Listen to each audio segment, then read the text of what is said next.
മാലിന്യമുക്ത നവകേരളം രണ്ടാം ഘട്ട പ്രചരണ പരിപാടികളുടെ ഭാഗമായി കൊല്ലങ്കോട് പഞ്ചായത്തിൽ വിവിധ പരിപാടികൾ സംഘടിപ്പിച്ചു.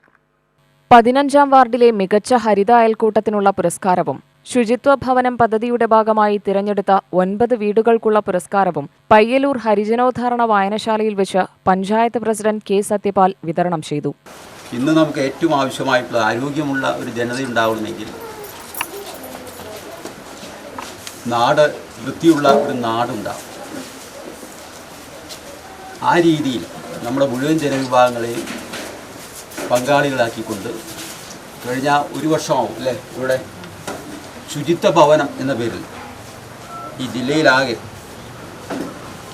മാതൃകയായിട്ടുള്ള നമ്മുടെ ഗ്രാമപഞ്ചായത്തിലെ 15ാം വാർഡ് ശുചിത്വ ഭവനം എന്ന പേരിൽ ഒരു പുതിയ പദ്ധതിക്ക് രൂപം കൊടുക്കുകയും അത് വളരെ കാര്യക്ഷമമായി നടപ്പിലാക്കി കൃത്യമായ ആസൂത്രണത്തിലൂടെ കാര്യക്ഷമമായി നടപ്പിലാക്കുകയും ചെയ്ത ഒരു വാർഡാണ് നമ്മുടെ ഗ്രാമപഞ്ചായത്തിലെ 15ാം വാർഡ്.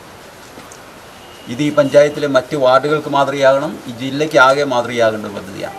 ആ കാര്യത്തിൽ വളരെ ഫലപ്രദമായി ഇടപെടുന്നതിൽ നമ്മുടെ ആരോഗ്യവകുപ്പ്, പ്രത്യേകിച്ചും health inspector Sasikumar, ward member, ഈ ഹരിജനോദ്ധാരണ വായനശാലയുടെ പ്രവർത്തകർ, വിനോദ് ഉൾപ്പെടെയുള്ള പ്രവർത്തകർ നല്ല രീതിയിലുള്ള ഹോംവർക്ക് ചെയ്തുകൊണ്ട് ഇത് ഫലപ്രദമായി നടപ്പിലാക്കാൻ വേണ്ടി ശ്രമിച്ചതിൻ്റെ ഭാഗമായി ഏതാണ്ട് 75-80% ഇപ്പോൾ നമ്മൾ ലക്ഷ്യത്തിലെത്തിക്കഴിഞ്ഞു. വാർഡ് മെമ്പർ ബിന്ദു സേതുമാധവൻ അധ്യക്ഷയായി. Junior health inspector K Sasikumar സ്വാഗതം പറഞ്ഞ പരിപാടിയിൽ panchayat vice president Girija, secretary KC Premalatha, AS Radhakrishnan, Ramakrishnan എന്നിവർ ആശംസാ പ്രസംഗം നടത്തി.